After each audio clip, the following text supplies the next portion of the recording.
Hoy, en San Luis Potosí, no hay letreros oficiales ni rutas señalizadas que indiquen la presencia de una fortaleza asociada al miedo político. No es un sitio museificado, no forma parte de los recorridos turísticos y no aparece en las postales que definen la imagen pública de la ciudad. Sin embargo, su recuerdo persiste de otra zona en la memoria local, ligado a un nombre que todavía incomoda cuando se menciona en voz alta: Gonzalo N. Santos. El espacio que alguna vez funcionó como centro de poder absoluto no se presenta hoy como un monumento ni como una ruina espectacular. Su presencia es más sutil y, precisamente por eso, más inquietante. Es un lugar que parece haber sido absorbido por la normalidad urbana, mientras arrastra una carga histórica que nunca fue procesada del todo. No hay placas conmemorativas, ni esfuerzos visibles por contextualizar lo que ahí ocurrió. El silencio es parte de su estado actual. Para muchos habitantes de la ciudad, la llamada Fortaleza del Miedo no es un sitio concreto que se visite, sino una referencia que aparece en conversaciones privadas, en recuerdos heredados y en advertencias veladas. No se habla de ella como se habla de un edificio antiguo o de una casa histórica, sino como de un símbolo de una época en la que el poder no necesitaba justificación pública y la violencia política se ejercía sin intermediarios. Desde fuera, el lugar no explica nada por sí mismo. No revela su función pasada ni el papel que desempeñó dentro de una estructura de control regional. No parece amenazante, ni monumental, ni excepcional. Y, sin embargo, su significado no reside en lo que muestra, sino en lo que representó: la materialización física de un poder que no aceptaba oposición y que convirtió el miedo en una herramienta cotidiana de gobierno. Esta historia no comienza con leyendas ni con rumores. Comienza con una ciudad, un hombre y un sistema político que permitió que un solo individuo concentrara un control casi absoluto durante años. Para entender por qué este espacio sigue siendo incómodo incluso hoy, es necesario retroceder en el tiempo, a una etapa en la que San Luis Potosí dejó de ser solo una entidad federativa y se convirtió, en la práctica, en el territorio personal de un cacique. Lo que queda hoy no es una fortaleza activa, ni un centro de poder, sino un testigo silencioso de cómo la violencia política puede normalizarse hasta volverse invisible. Y es desde ese silencio actual que comienza esta historia.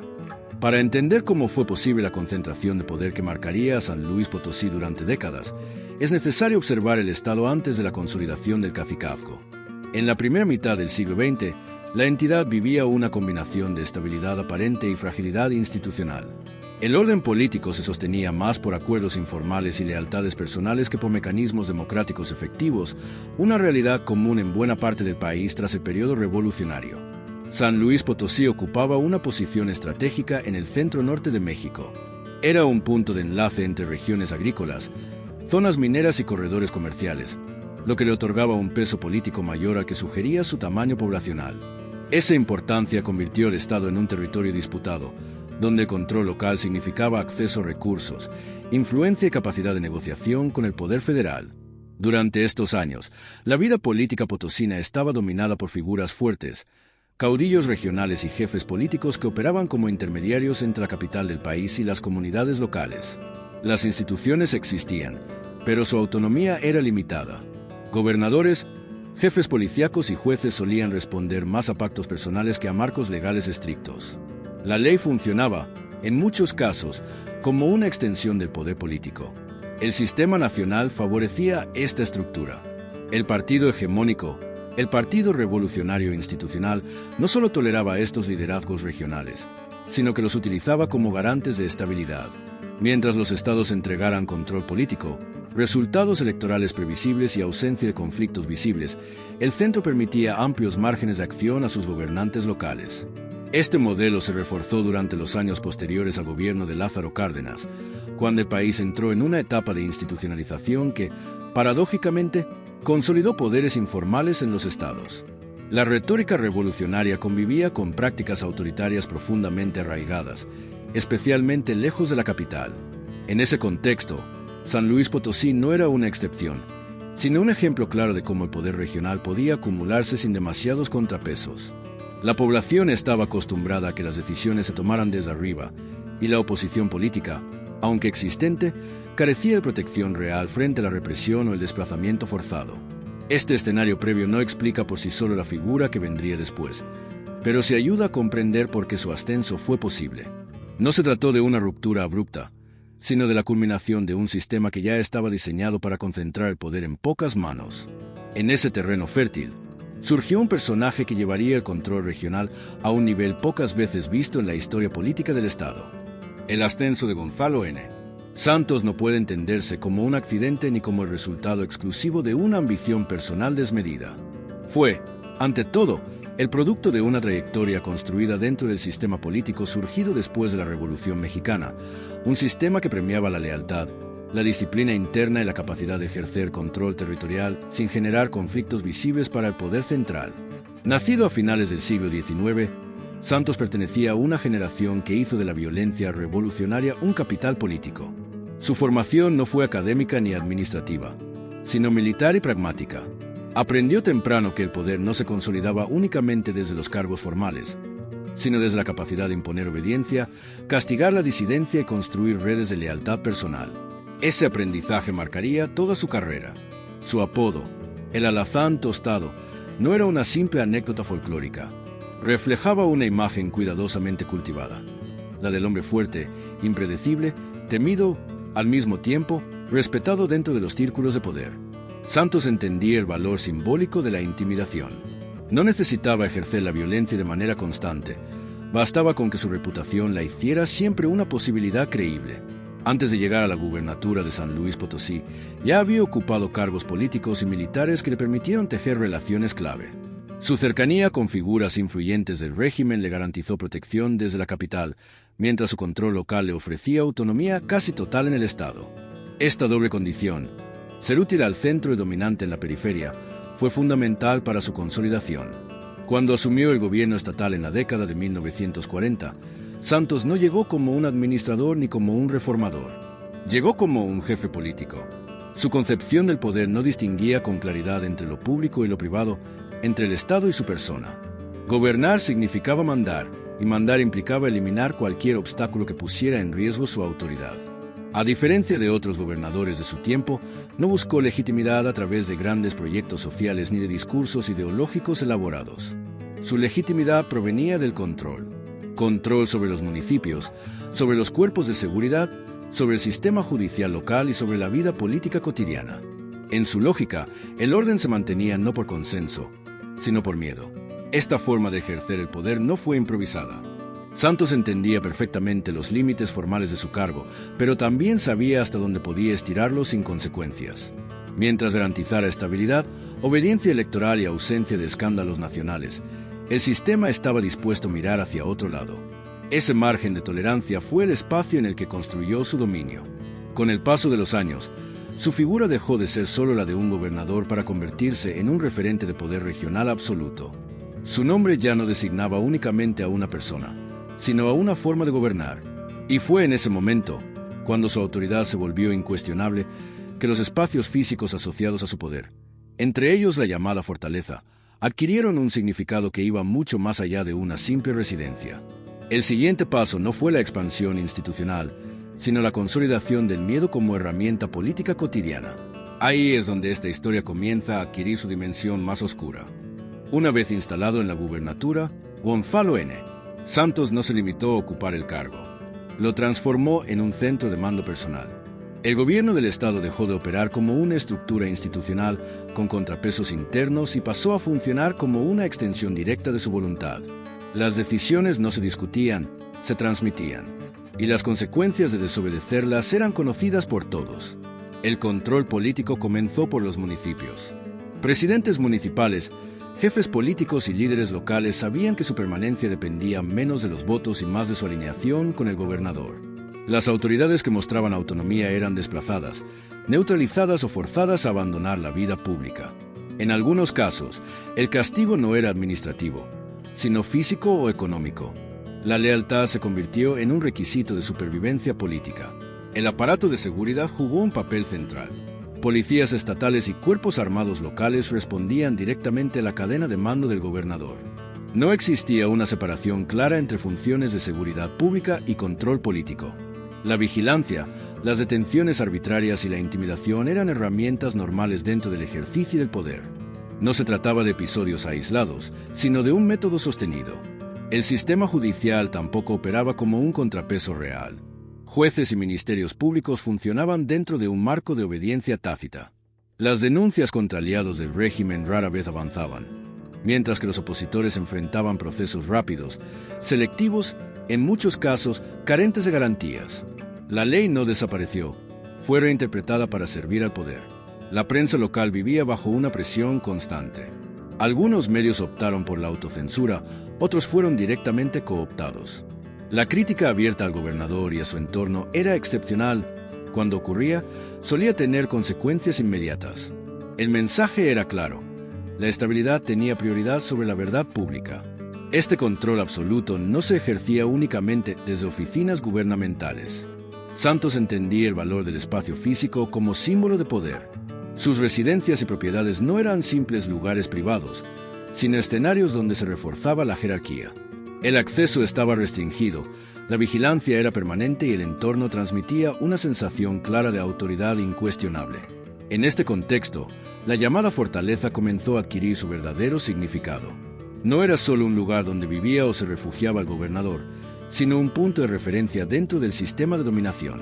Un espacio asociado a decisiones finales, castigos ejemplares y demostraciones de fuerza. Su sola mención bastaba para disuadir conflictos.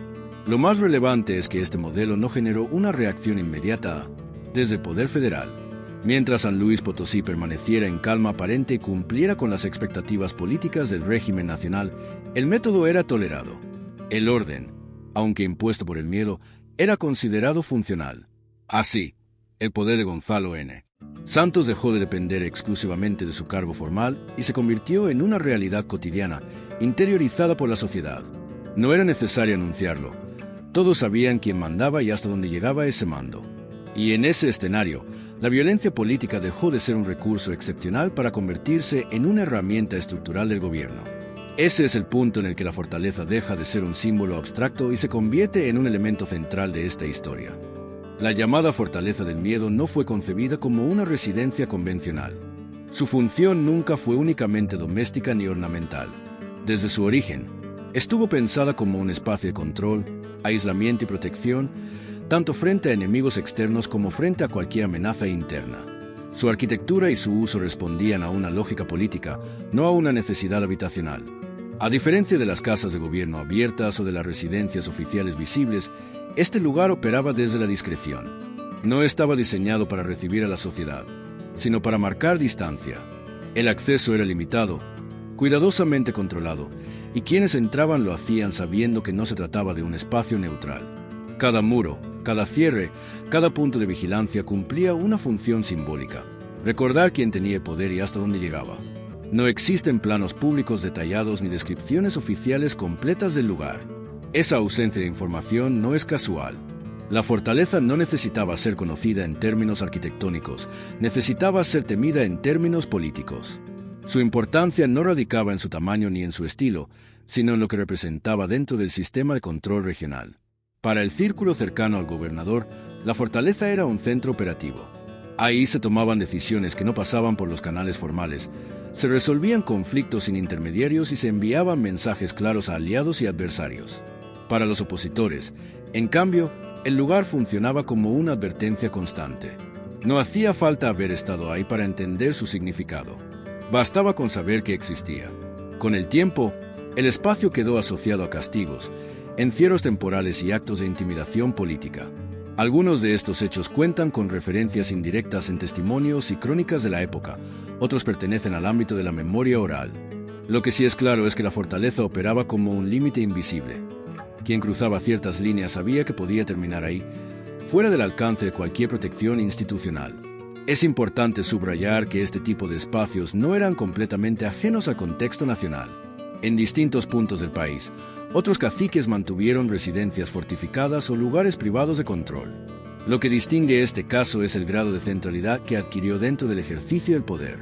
La fortaleza no fue un complemento del gobierno, sino una de sus herramientas principales. La existencia de un lugar así solo es comprensible dentro de un sistema donde el miedo sustituye a la ley como mecanismo de orden. La fortaleza no imponía autoridad por su presencia física, sino por la certeza de lo que podía ocurrir dentro de ella. Era un espacio donde el poder no necesitaba explicarse ni justificarse. Con el paso de los años, ese lugar dejó de ser únicamente un punto físico y se convirtió en una referencia simbólica. Incluso para quienes nunca lo vieron, la fortaleza representaba el núcleo duro del régimen, el sitio donde el poder se ejercía sin filtros ni registros. Y es a partir de este espacio, concreto pero envuelto en silencio, que la violencia política del periodo adquiere una forma más definida, menos abstracta y mucho más cercana a la vida cotidiana de San Luis Potosí. La violencia política durante el periodo de Gonzalo N.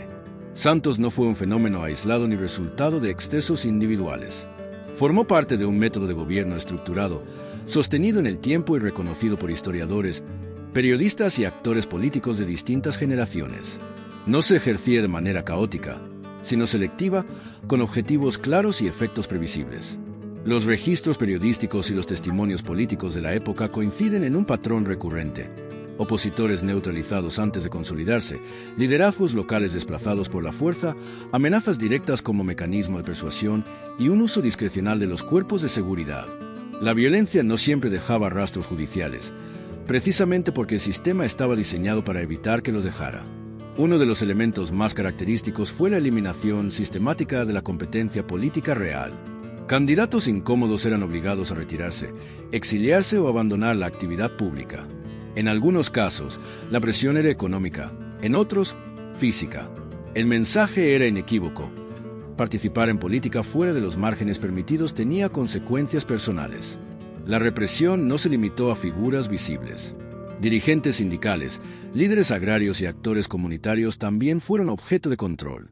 San Luis Potosí tenía una larga tradición de organización social y el régimen de Santos entendió que cualquier estructura autónoma representaba un riesgo potencial.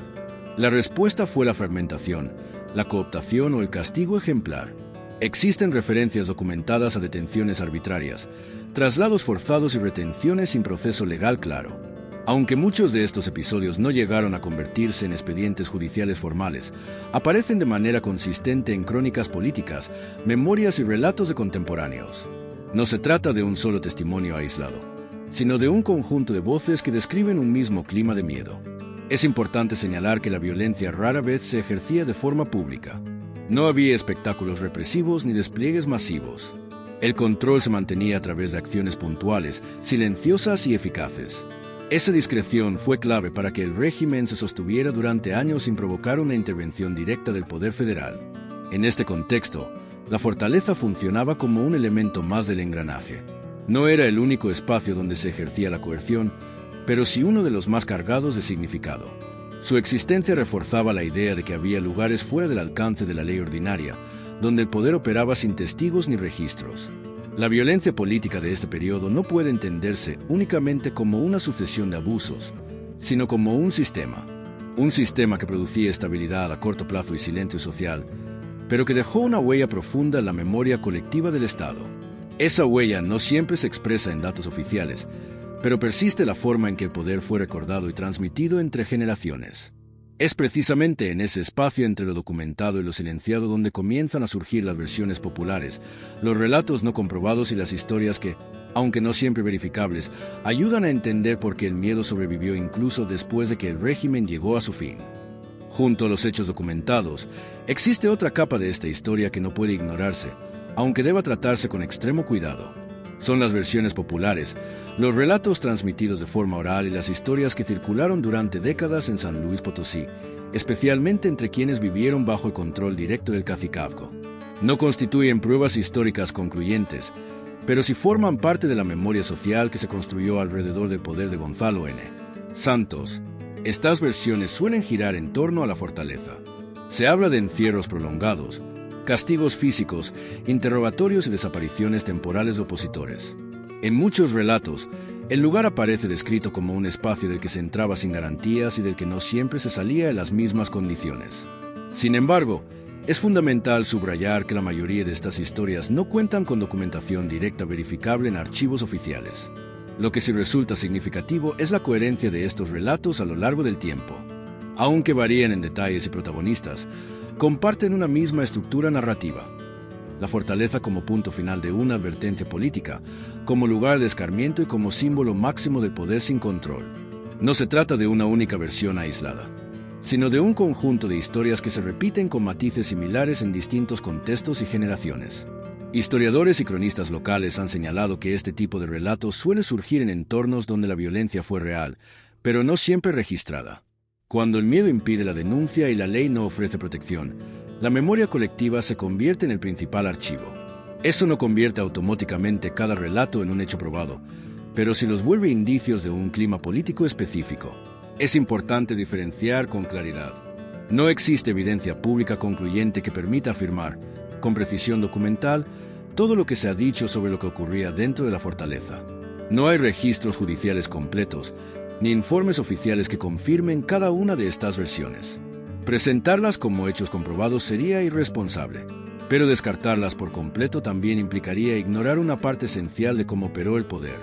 Estas historias persistieron porque cumplían una función. Reforzaban el miedo, incluso cuando la violencia directa no estaba presente. Funcionaban como un recordatorio constante de los límites que no debían cruzarse. En ese sentido, su valor histórico no reside tanto en la veracidad literal de cada detalle, sino en su efecto social. Con el paso de los años, las versiones populares se mezclaron con exageraciones, silencios y reinterpretaciones. Algunas fueron amplificadas, otras suavizadas, pero todas contribuyeron a construir una imagen del régimen que sobrevivió a su caída formal. Incluso después de que Gonzalo N. Santos dejó el poder, su nombre y el de la fortaleza siguieron funcionando como advertencia. Este punto es crucial para entender por qué el miedo no desapareció de inmediato, porque no estaba ligado únicamente a hechos concretos, sino a una percepción profundamente arraigada de lo que el poder era capaz de hacer. Y esa percepción no se desmantela con facilidad. Para comprender cómo fue posible que este sistema se mantuviera durante tanto tiempo, no basta con analizar a un hombre o a un lugar. Es necesario observar el entramado político más amplio que lo toleró, lo protegió, en muchos sentidos, lo necesitó. Ese es el siguiente nivel de esta historia. El poder de Gonzalo N. Santos no puede explicarse únicamente por su carácter, su trayectoria personal o su capacidad para imponer miedo. Su dominio fue posible porque operó dentro de un sistema político que no solo lo toleró, sino que lo consideró funcional durante años. El cacicazgo no era una anomalía del régimen posrevolucionario mexicano, sino una de sus expresiones más crudas. Durante buena parte del siglo XX, el Estado mexicano se sostuvo sobre un delicado equilibrio entre control central y autonomía regional. El poder federal necesitaba estabilidad, resultados electorales previsibles y ausencia de conflictos visibles. A cambio, otorgaba amplios márgenes de maniobra a los gobernantes locales, siempre que cumplieran con esas condiciones. En ese intercambio, figuras como Santos se volvieron piezas clave. San Luis Potosí entregaba lo que el centro esperaba: orden político, disciplina partidista y control territorial. Las elecciones se desarrollaban sin sobresaltos mayores, la oposición no lograba consolidarse y los conflictos sociales se mantenían bajo control. El costo de ese orden, la represión, el miedo y la violación sistemática de derechos, quedaba fuera del foco público nacional. Este modelo se reforzaba a través de redes informales. Las lealtades personales, los favores políticos y los acuerdos no escritos eran tan importantes como las leyes. Santos entendía perfectamente este lenguaje. Sabía cuándo mostrar firmeza y cuándo negociar, cuándo ejercer la fuerza y cuándo aparentar institucionalidad. Esa habilidad le permitió sobrevivir a cambios internos dentro del régimen y mantener su influencia más allá de su periodo formal como gobernador.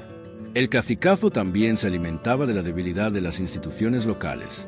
La falta de contrapesos reales, la dependencia económica de muchos municipios y la ausencia de una prensa independiente sólida creaban un entorno propicio para la concentración de poder.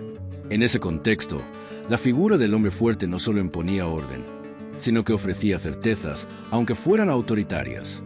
Es importante subrayar que este sistema no se sostenía únicamente por imposición.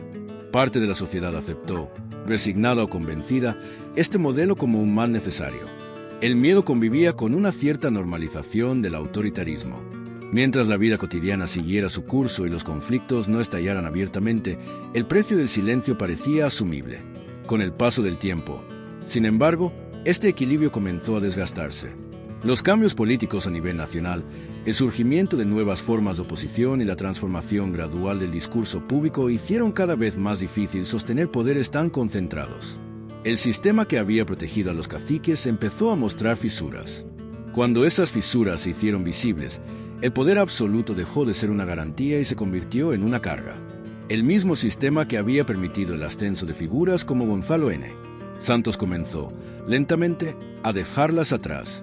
Ese proceso no fue inmediato ni limpio, pero marcó el inicio del declive de un modelo que ya no resultaba sostenible. El final de esta historia no llegó con una caída espectacular ni con un ajuste de cuentas público. Llegó, como tantas otras cosas en este periodo, de manera gradual y silenciosa. Y fue en ese silencio donde la fortaleza perdió su función original, aunque no su peso simbólico. El declive del poder de Gonzalo N. Santos no ocurrió de manera abrupta ni estuvo marcado por una ruptura pública con el sistema que lo había sostenido. Fue un proceso lento, casi administrativo, en el que su figura comenzó a perder centralidad a medida que el contexto político nacional cambiaba. El modelo de cacicazgo, que durante décadas había sido funcional, empezó a resultar incómodo, difícil de justificar, sobre todo, prescindible. A partir de la segunda mitad del siglo XX, el discurso oficial del Estado mexicano comenzó a transformarse. Sin abandonar del todo las prácticas autoritarias, el régimen buscó proyectar una imagen de institucionalidad más sólida, tanto hacia el interior como hacia el exterior. En ese nuevo escenario, los liderazgos regionales excesivamente visibles y personalistas dejaron de ser una ventaja. Santos conservó influencia durante años, incluso después de dejar la gubernatura. Su red de lealtades no desapareció de inmediato y su nombre seguía pesando en la política local. Sin embargo, el margen de acción se fue estrechando. Las decisiones ya no pasaban exclusivamente por él, y su capacidad de imponer castigos comenzó a encontrar límites que antes no existían.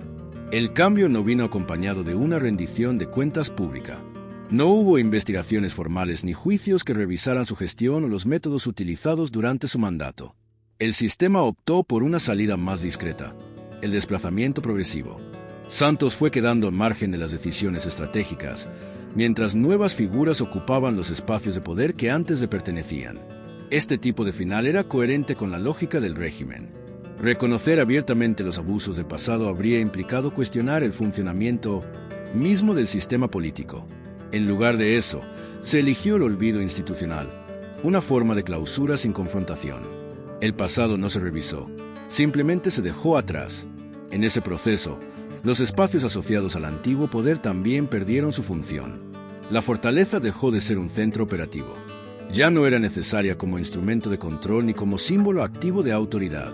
Su importancia se desplazó del presente al recuerdo, del ejercicio directo del poder a la memoria de lo que ese poder había sido capaz de hacer. El declive de Santos no significó la desaparición inmediata del miedo, pero sí marcó el inicio de una transición. El control ya no se ejercía del mismo modo ni desde los mismos lugares. El sistema había cambiado lo suficiente como para prescindir de figuras tan concentradoras, aunque no lo suficiente como para cuestionar de fondo las prácticas que las habían hecho posibles. Así, el fin del cacicazgo no fue una victoria clara ni un ajuste histórico. Fue una retirada silenciosa, coherente con un país que avanzaba hacia nuevas formas de control político sin revisar plenamente las anteriores.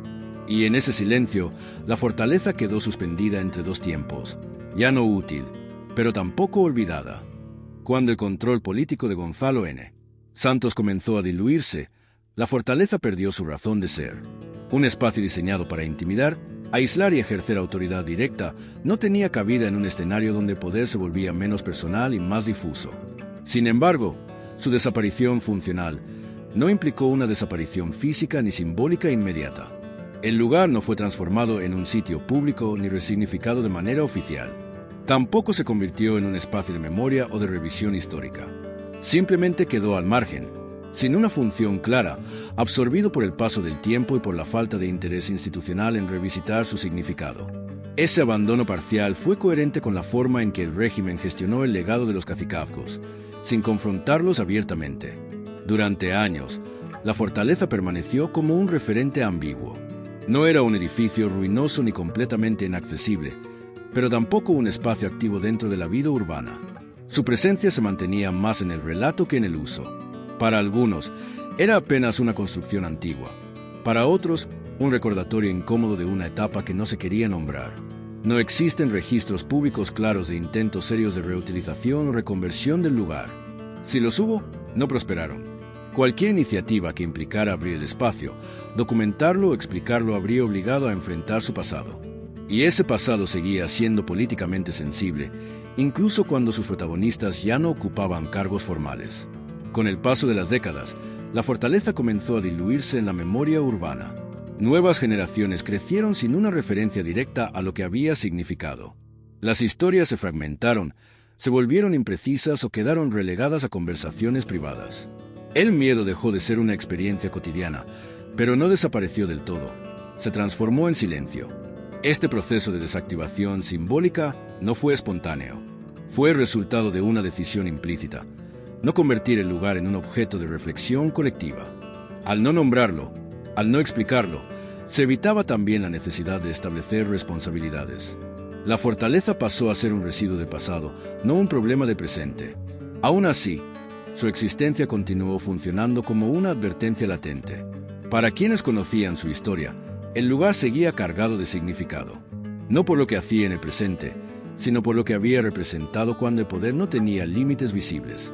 Es en este punto donde la historia se conecta con el presente, porque el estado actual, la fortaleza, más que hablar de Gonzalo N. Santos, habla de cómo una sociedad decide, o no, relacionarse con los episodios más oscuros de su historia reciente.